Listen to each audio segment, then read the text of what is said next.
Welcome to Colney Talk Podcast.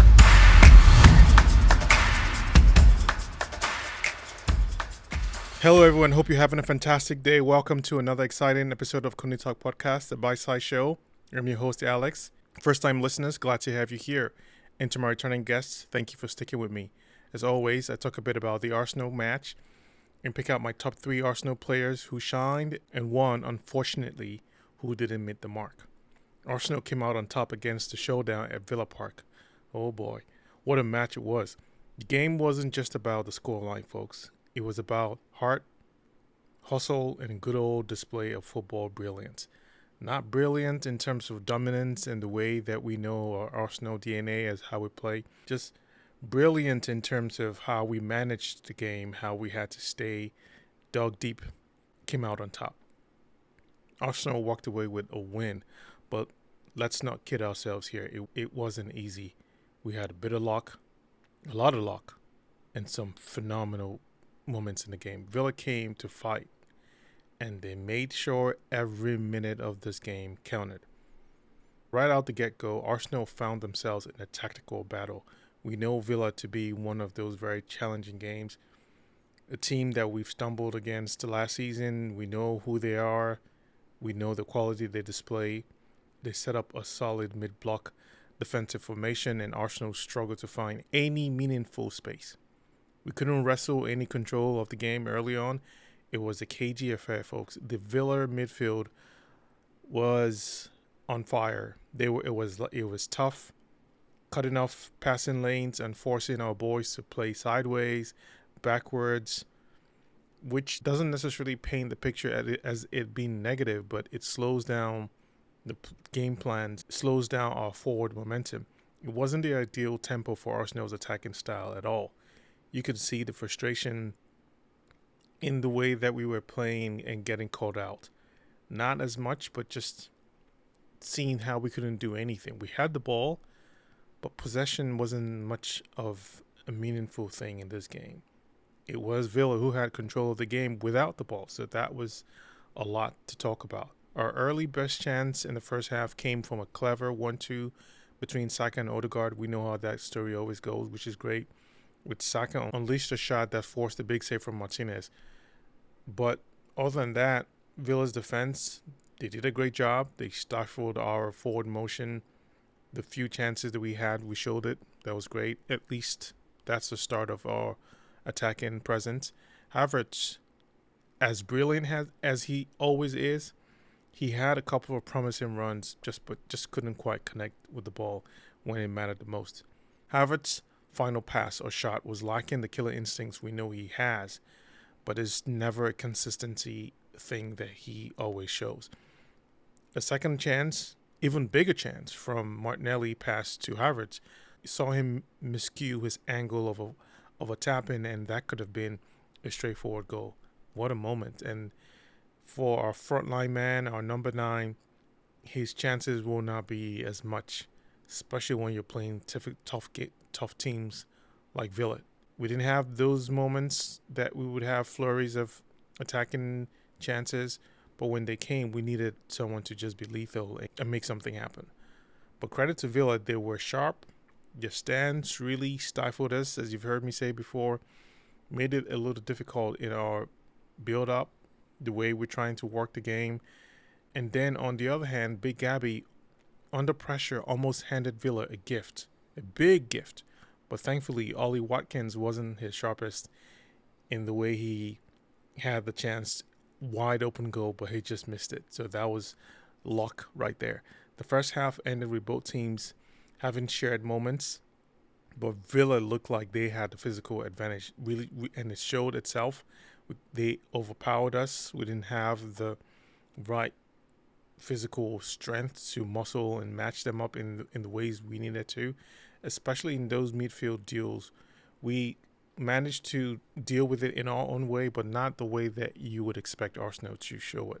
But I mean, we won this game, folks, so please just don't think of it as nitpicking or nagging. We just saw this game. I saw this game. Not a very comfortable game. Arsenal had to pull everything, give all their might, try to make it work, and they just couldn't break through and unlock those tight defensive lines, but the moments which we had and the situations that were available to us, we did something. So that's all that mattered. As the second half kicked off, you could feel the tension rise as Villa were still just mounting a surge upon us, and Arsenal were still struggling to break Villa's mid block and couldn't get any real rhythm going on. Passing lanes, as I said, blocked spaces were closed down, and Villa continued to play with that physical edge.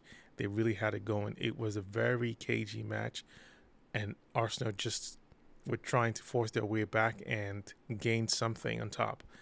And as it was going, we were chasing, harrying, just scattering with the passes that we were trying to develop going forward. And we had those moments, but they just had happened in few bursts, and we were hoping to find some breakthrough. The game's turning point, however, was a different kind of breakthrough. Came from some exceptional saves from our main man between the stakes, Raya. Take a bow, man. Take a bow. Those saves were game-changing moments, and that really kept us in the match. In fact, I'm pretty sure that's where everything turned around. Villa were still building up some serious momentum, looking like they could steal a lead, but Raya's quick reflexes kept us level in the game. The team seemed to wake up. Arsenal seemed to wake up from those scary moments, realizing that they had to step up and wrestle of the game back from Villa, but it just wasn't as quick as we wanted, and it was a very frustrating feeling watching it at those moments. The minutes just kept rising, but Arsenal had to be meticulous in the game management moments. When we were in Villa's final third, it had to be a slow cooking moment, and it worked with Saka nearly walking in a goal after a mix-up with Villa's defense. That was brilliant, but just couldn't make it work. And then a long period without a shot on target in the second half. That was killing me. It was so frustrating. It felt like the hopes, when we know you're entering the 60, 70 minutes of the game, the times you simply would not like to have anything go against us. Fortunately, it was for us. So from the 65th minute, it was clear patience was going to be the key for us to dig deep and make things happen, and the moments arrived. And then, just when it seemed like we might be heading for a stalemate, the moment we were all waiting for arrived in just a quick, sharp turn of events. A quick sub, a sensational hustle play that led to a one-touch from Trossard, and suddenly we were screaming and pumping our fists in the air when we had scored the first goal. And Arsenal still had to deal with a lot of Villa's pressure, but that pressure was to maintain the lead that we had, because we scored the goal, so that was that deadlock. We were relieved that we had something to show our own attacking presence in this game, even though it wasn't the greatest. And as they pushed hard and they tried to get back into the game, the resilience for Arsenal was there. We managed well enough. We made changes. We managed how they were trying to gain themselves back into the game, even with their, decent subs coming in to just maintain their own prowess. Finally, Arsenal closed the door on Villa's hopes with a second beautiful goal from Partey. What a strike. Powerful enough to bounce off Martinez's palms and seal the deal. It wasn't just a goal, it was a statement. Arsenal showed that even when we were not at our best, we had the grit and determination to grind out a result. What a result. What a win. What a nervous game to watch. It's not the first nervous game, but against this team, we just needed to make it right. And we did. But I'm also glad we showed up finally when it mattered in this game. So no matter how much style that it didn't look, no matter how much shots we didn't have, what still counts is the 3 points and the W. And we did that today. It really was amazing. So who were the standout performance today? Let's take a breakdown to it. First guy, without a doubt, our hero in goal today, Raya. Those saves in the second half were nothing short of world-class saves. When the team needed him the most, he stood tall and kept Villa at bay. Without his interventions, this could have been a very different game and not a fun one. Second player, Saka. Even though he didn't get on the score sheet, his assists and his work rate was the one that really gave us that goal, which was huge.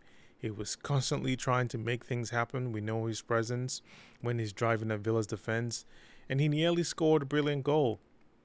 Again, second game where we did not see his flash plays, but the ones that matter, the ones that help and make things happen for us, always shows up. And that's a big boy, big soccer player type of guy.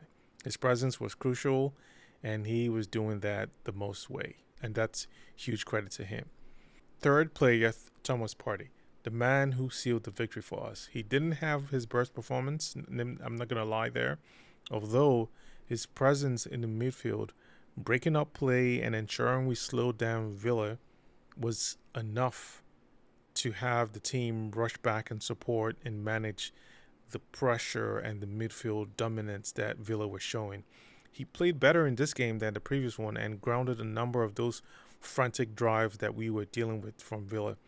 I hope this goal builds his confidence back to the old self of Thomas Partey we know him to be. And, for these other tough games coming in, we need him right now. I mean, there is nothing more than a player of his caliber, his presence, and the quality with how he can break up break up any other midfield attack against Arsenal to neutralize them in ways that we need right now.